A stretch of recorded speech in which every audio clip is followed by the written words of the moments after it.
माता, ये शब्द निकलने से पहले मेरी जिह्वा क्यों नहीं निकल जाती? क्यों ये नियति हनुमान को ही कलंक देना चाहती है माता?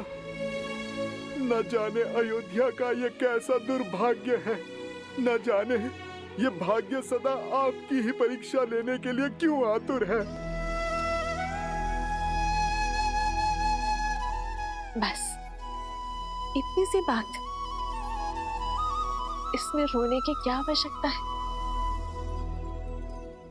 परीक्षा तो मेरी नियति में लिखी है, और जो नियति में लिखा है वो तो होना ही है।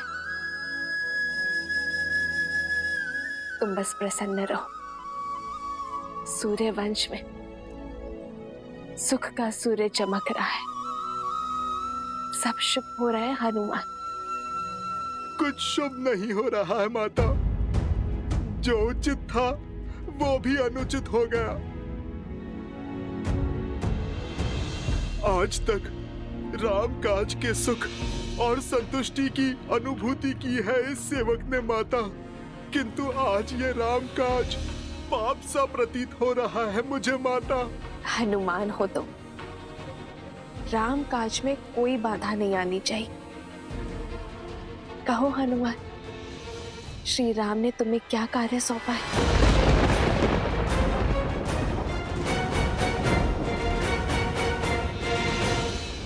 और तीव्र।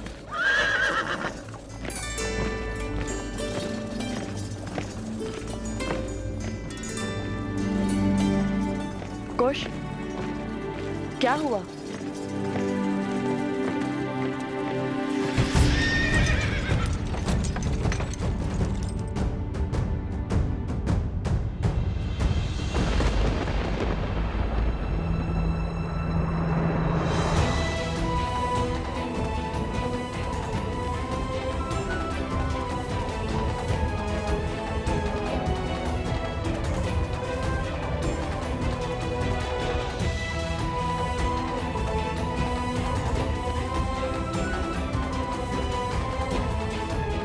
आज इस राम काज को पूर्ण करने में प्रभु एक भक्त की सहायता अयोध्यापति श्री राम के ये दो भाई लक्ष्मण और भरत करेंगे।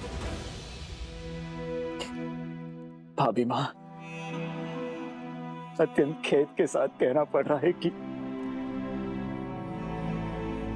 आज हमारी पावन अयोध्या में एक बार पुनः लोक अपवाद की चिंगारी उठ पड़ी है। क्या?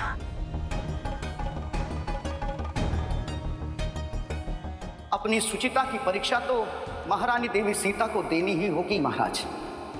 उन्हें अग्नि की कसौटी पर खरा उतरना ही होगा। केवल एक तुच्छ प्रश्न का उत्तर दे दें आप कि देवी सीता ने ऐसा क्या सिद्ध कर दिया महाराज कि वो पवित्र मान ली गई? यही कि हमें देवी सीता की पवित्रता का प्रमाण चाहिए।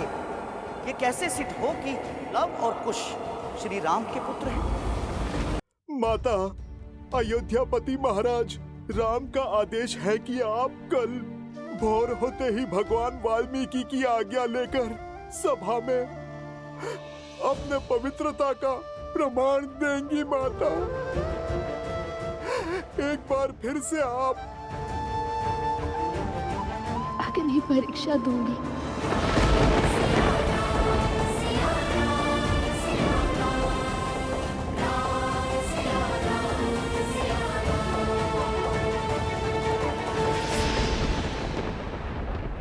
निकालो जोर से, और जोर लगाओ।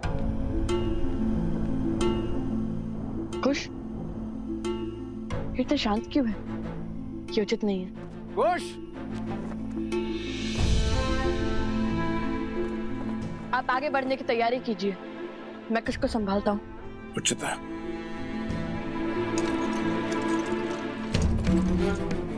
कुश, कुश रुको, इतनी शीघ्रता क्यों हो रही है तुम्हें अयोध्या जाने की? कुश, कुश क्या हुआ तुम्हें बताओगे? नहीं पता भैया। तो जब नहीं जानते तो फिर ये सब क्यों? वही तो समझ नहीं आ रहा। बस मन घबरा सा रहा है। मन कर रहा है शीघ्र माता के पास पहुंच जाए। लगता है अवश्य हमारी माता किसी संकट में है। शांत हो जाओ कुश। सूर्य ढलने को है। अंधकार में यदि वन पार करोगे तो तुम्हें माता तक नहीं, माता को तुम तक पहुंचना होगा।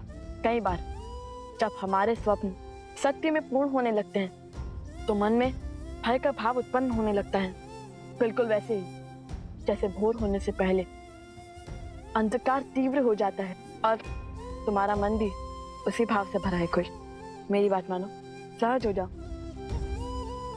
तुम जैसे सोच रहे हो वैसा कुछ नहीं है।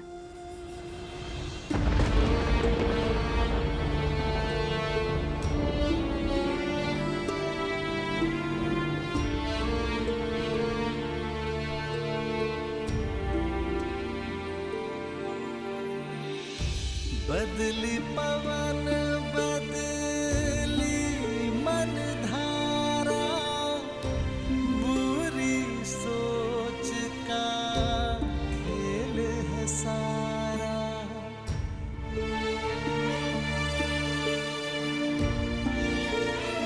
आप सब प्रस्थान कीजिए, मेरे ध्यान का समय हो चुका।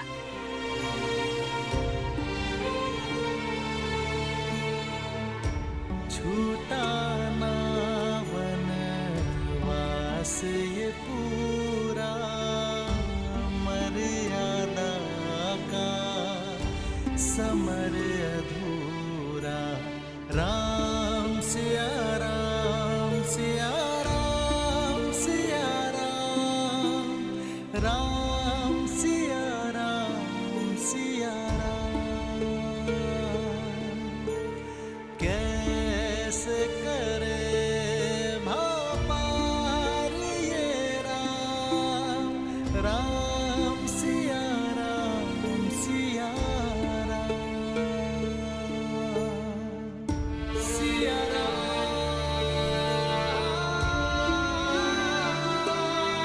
सिया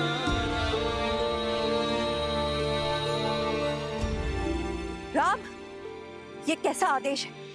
कैसा अनर्थ है? कैसा पाप है? शांत हो जाइए दीदी, तनिक धीरज धरिए। धीरज ही तो धरती आई हूँ। पहले 14 वर्षों का वियोग सा, फिर 12 वर्षों तक अपनी सीता से दूर रही, और अब जब जीवन में बसंत ने द्वार खटखटाया तो न जाने कैसा अंधकार छा रहा है। जो पत्नी के वियोग में राजभोग छोड़कर सूखा भोजन करता है, जो राशि वस्त्र छोड़ पलकल में रहता है, वो व्यक्ति, वो पति, वो राम कैसे पुनः अपनी पत्नी को अग्नि परीक्षा का दंश दे सकता है?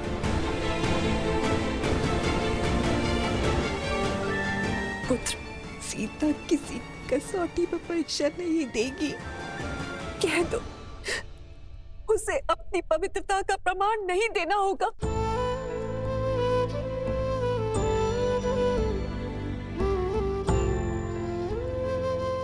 राम को अपनी सीता से कोई प्रमाण नहीं चाहिए माँ।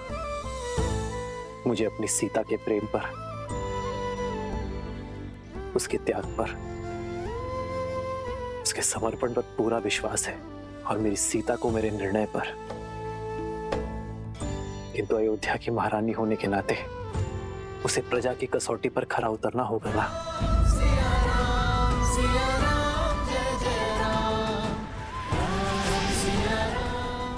अर्थात अयोध्यापति का निर्णय निश्चित है, अर्थात सीता की अग्नि परीक्षा निश्चित है। राम पुत्र, अपने जीवन के सबसे कठिन वर्ष तुम्हारे विश्वास के सहारे निभाए। जिसने विवाह के पश्चात महल का सुख नहीं, वनवास का दुख झेला, राम नाम के जाप के साथ हर संकट झेला, जिसने तुम्हारी आस में रावण का हर त्रास सहा, जिसने तुम्हारे मान के लिए पुनः वनवास का दंश सहा, रघुकुल के अंशों को अकेले पाला तो उस सीता के प्रेम और उसके समर्पण की परीक्षा लोगे? जीवन में जब सुख मिला है तो वो भी उसे छीन लोगे? उसे पुनः परिवार के सुख से वंचित कर दोगे? उसके साथ खड़े होने के स्थान पर उसके ऊपर प्रश्न करने वालों के साथ खड़े होगे?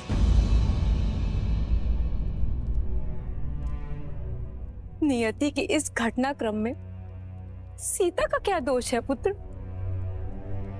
कलंक का कीचड़ हर बार सीता के आंचल पे ही क्यों लग जाता है? उन लालचनों का उत्तर देने के स्थान पर तुम उन लोगों के साथ जाकर खड़े हो गए हो जो सीता पर प्रश्न उठा रहे हैं। क्यों पुत्र, क्यों क्यों?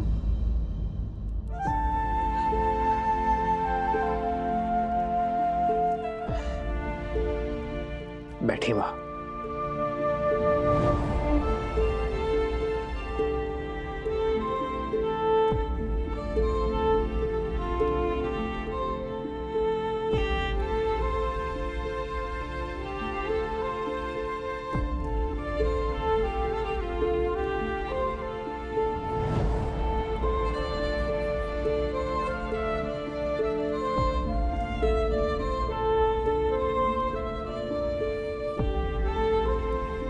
राजा राम के पग में राजधर्म की बेड़ियां लगी है मां।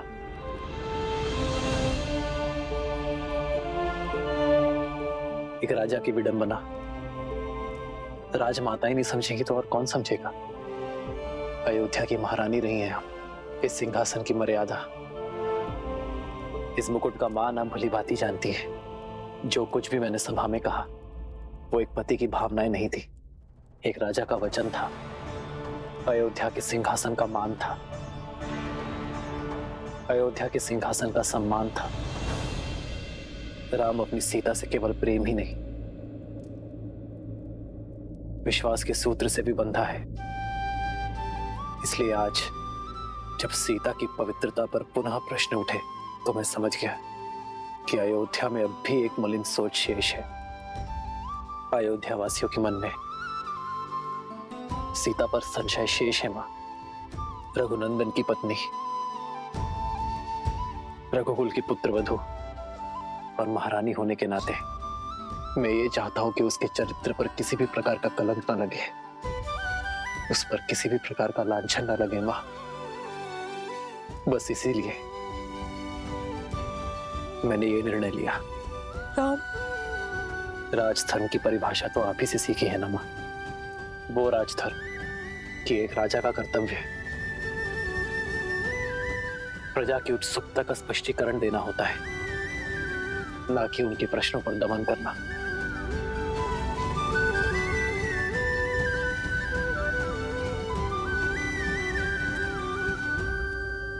आज हर प्रश्न का केवल एक ही उत्तर है मां, अग्नि परीक्षा।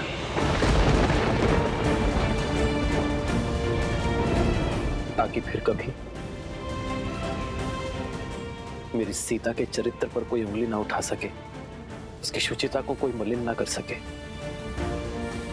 और जब इस राजभवन में मेरी सीता पुनः लौट आएगी ना मां,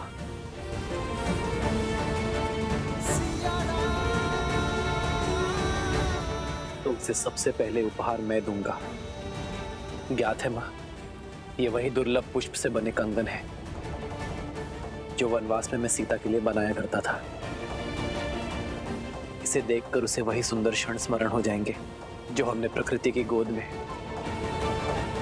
संसार से दूर बिताए थे। और यदि इस बार सीता टूटी तो, यदि इस बार सीता स्वयं को समेट नहीं पाई तो?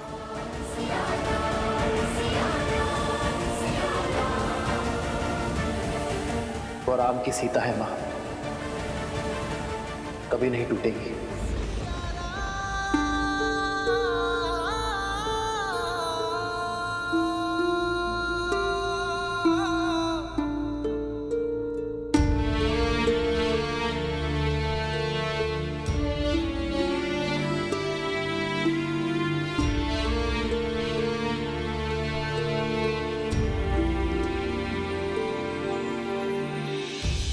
राम सिया का बुध बंधन त्याग से करते पाप का मर्दन जग का जय फिर अग्नि परीक्षा सिया देश दिए रघुनंदन बिखरे राम है पीड़िता सीता कैसे धर्म का युद्ध जाए जीता नारी दे क्यों हर बलिदान कब होगा ये रोग निदान नारी दे क्यों हर बलिदान कब होगा ये रोग निदान सिया राम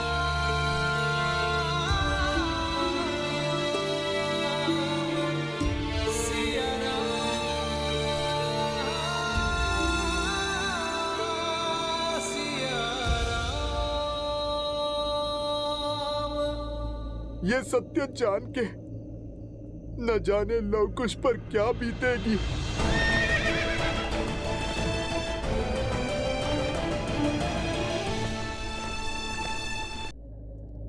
सीता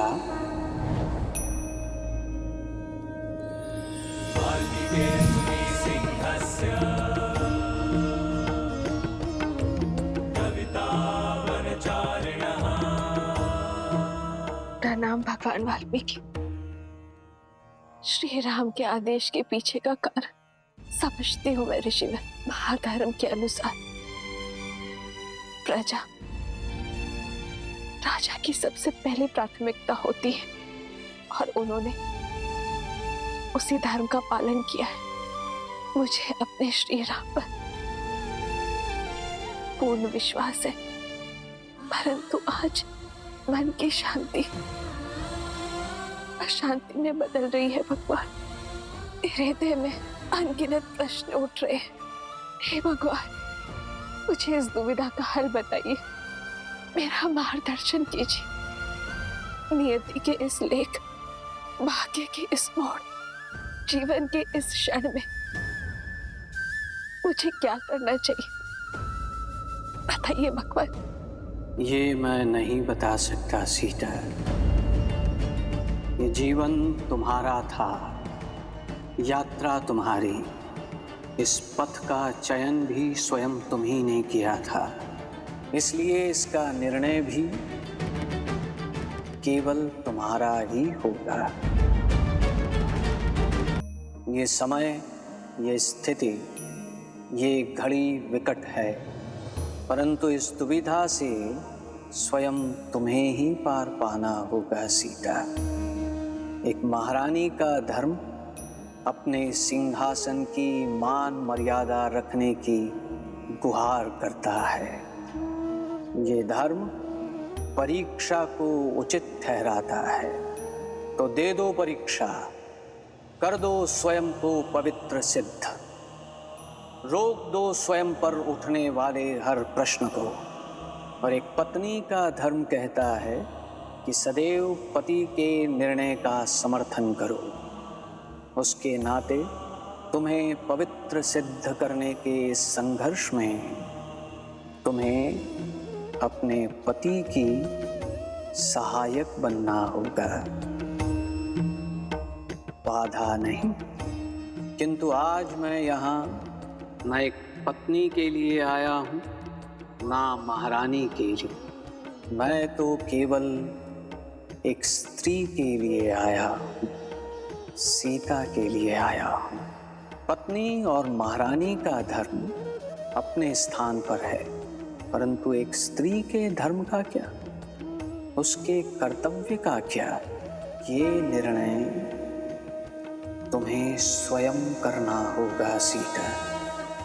और हर अधर्म को धर्म में बदलने का दायित्व तुम्हारा है सीता।